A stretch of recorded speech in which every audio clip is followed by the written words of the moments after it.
இல்லை, தேமுதிகவை பொறுத்த வரைக்கும் அவங்க ஏடிஎம்கே கூட்டணிக்கு போனாங்கன்னா பிரதமர் வர்றதுக்குள்ளே முடிச்சிருவாங்க எப்படின்னாலும்.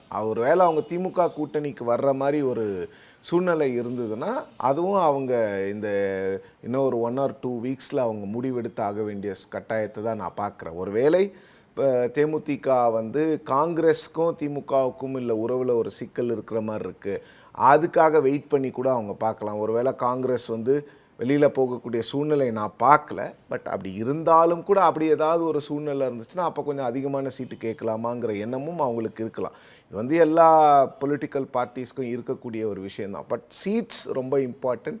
திரு ராமதாஸ் அவர்களை பொறுத்த வரையில் அவருக்கு ஆக்சுவலி ஆப்ஷன்ஸ் இல்லை. இப்போது கிட்டத்தட்ட தினமும் செய்தியாளர்களை பத்திரிகையாளர்களை சந்தித்து கொண்டிருந்த திரு ராமதாஸ் அவர்கள் இப்போ கிட்டத்தட்ட ஒரு வாரமாக அதை பற்றி பேசுகிறதே நிறுத்தி இருக்கிறாரு. ஏன்னா அவங்களுக்கு ஆப்ஷன் இல்லை. திமுக கூட்டணியினுடைய கதவுகள் அவங்களுக்கு வந்து க்ளோஸ் ஆயிடுச்சு. அதில் வந்து எனக்கு எந்த மாற்று கருத்தும் இல்லை.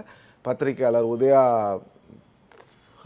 இதயா சொன்ன மாதிரி அதை நான் ஒத்துக்கிறேன். ஏன்னா திருமாவளவன் அவர்களை சங்கடப்படுத்தி விட்டு அந்த கூட்டணியில் திரு ராமதாஸ் அவர்களை சேர்ப்பதற்கான வழி கிடையாது. அதற்கான வாய்ப்புகளே சுத்தமாக இல்லை.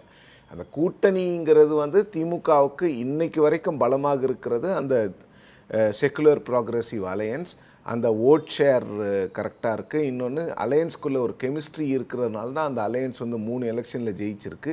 இப்போ நின்னா கூட அந்த அலையன்ஸ் வந்து ஃபார்மிடபுளாக இருக்குன்றதுக்கு காரணம் வந்து அந்த கெமிஸ்ட்ரி, அந்த நம்பர்ஸ், அரித்மெட்டிக். ஸோ அந்த அரித்மெட்டிக்கையும் அந்த கெமிஸ்ட்ரியும் டிஸ்டர்ப் பண்ண திமுக விரும்பலை. ஸோ அவருக்கு இருக்கக்கூடிய ஆப்ஷன் வந்து ஒன்று தனியாக போகணும், ஓட்டு ஸ்ப்ளிட் பண்ணியே ஆகணும், நான் வந்து என் மகனுக்கு பாடம் புகட்டியே தீர்வேன்னு அவர் நினச்சார்னா தனியாக போய் ஓட் ஸ்ப்ளிட் பண்ணோம். இல்லை சமரசத்துக்கு போகிறதுக்குன்னா என்டிஏல போய் சேரலாம். அப்படி இல்லைன்னா அதிமுக பாஜக 2 பேரும் அவரை கன்சல்ட் பண்ணி நீங்கள் கடந்த முறை சசிகலா அவர்கள் ஒதுங்கின மாதிரி அரசியல்லேருந்து கொஞ்சம் நாளைக்கு நீங்கள் ஒதுங்கிக்கோங்க அப்படின்னு ஒரு காம்ப்ரமைஸை கொண்டு வரலாம்.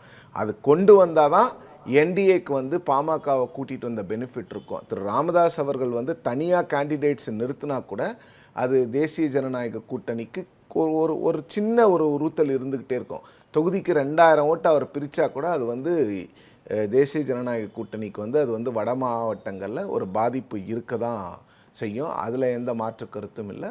ஓபிஎஸ் அவர்களுக்கு வந்து 2 ஆப்ஷன். ஒன்று அவர் டிஎம்கேலேயே போய் ஜாயின் பண்ணிக்கணும், அப்படி இல்லைன்னா பிஜேபியில் போய் ஜாயின் பண்ணிக்கணும்.